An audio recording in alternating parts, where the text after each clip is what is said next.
रिमझिम जैसे ही समीर का छोड़ा हुआ लेटर खोलकर पढ़ती है, उसकी दुनिया पल भर में बिखर जाती है।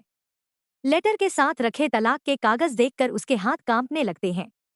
उसकी आंखों से आंसू बहने लगते हैं और वह बार बार खुद से यही सवाल करती है कि आखिर समीर इतना बड़ा फैसला कैसे ले सकता है। उसे यकीन ही नहीं होता कि जिस इंसान ने उससे हमेशा बेइंतहा प्यार किया, वही आज उसे हमेशा के लिए छोड़ने की बात कर रहा है। तभी वहां मिस्टर पलक पहुंच जाता है। वह मुस्कुराते हुए रिमझिम से कहता है कि अब उसे दुखी होने की कोई जरूरत नहीं, क्योंकि वह उसके साथ है। लेकिन रिमझिम गुस्से से भड़क उठती है और साफ शब्दों में उसे अपनी जिंदगी से दूर रहने की चेतावनी देती है। वह कहती है कि कोई भी उनके रिश्ते के बीच नहीं आ सकता। दूसरी तरफ मोहिनी अपनी नई शादी की तैयारियों में व्यस्त दिखाई देती है।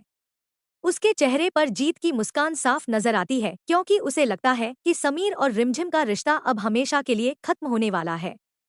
वहीं समीर अकेले कमरे में बैठा टूट चुका होता है। उसकी आंखों से लगातार आंसू बह रहे होते हैं।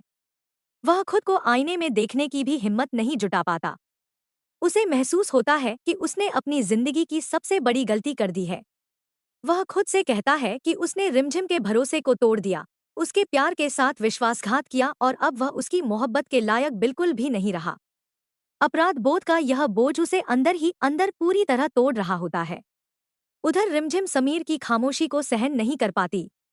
वह हर संभव कोशिश करती है कि समीर अपने दिल की बात कह दे।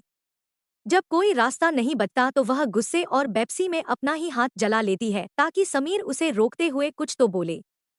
समीर घबरा जाता है, तुरंत उसका हाथ पकड़कर उसे बचाता है, लेकिन फिर भी उसके होठों से वह सच बाहर नहीं निकल पाता जिसने उसकी पूरी जिंदगी बदल दी है। आखिरकार समीर फैसला करता है कि वह अपनी जुबान से नहीं, बल्कि एक खत के जरिए सब कुछ कबूल करेगा। वह अपने हाथों से एक लंबा लेटर लिखता है, जिसमें अपनी हर गलती, हर धोखा और उस रात की पूरी सच्चाई स्वीकार कर लेता है। वह एक नौकर के हाथों वह खत रिमझिम तक पहुंचवा देता है ताकि फैसला अब वही करे कि इस विश्वासघात के बाद उसे समीर को माफ करना है या हमेशा के लिए उससे रिश्ता तोड़ देना है। लेकिन आखिर ऐसा क्या हुआ कि समीर इस मोड़ पर आ पहुंचा? इसकी शुरुआत उस रात से हुई जब उसकी सफलता की खुशी में एक बड़ी पार्टी रखी गई थी।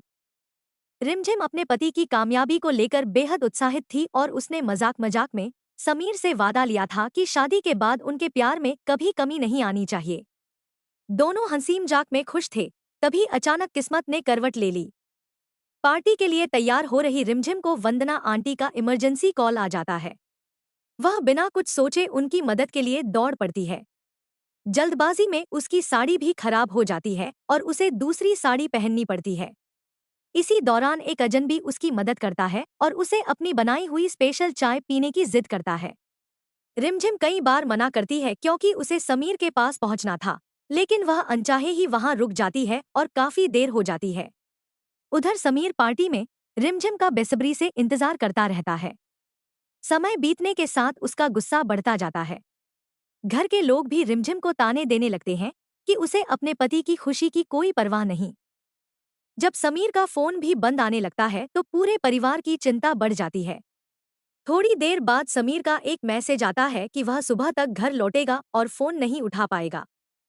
परिवार वाले राहत की सांस लेते हैं, लेकिन रिमझिम का दिल किसी अनहोनी की आशंका से कांप उठता है। और सचमुच, अगली सुबह जब समीर घर लौटता है तो उसकी टूटी हुई हालत देखकर सभी के पैरों तले जमीन खिसक जाती है। रिमझिम फूट फूट कर रोते हुए उससे माफी मांगती है और हाथ जोड़कर कहती है कि उससे गलती हो गई, लेकिन वह उसे इस तरह खुद से दूर न करे।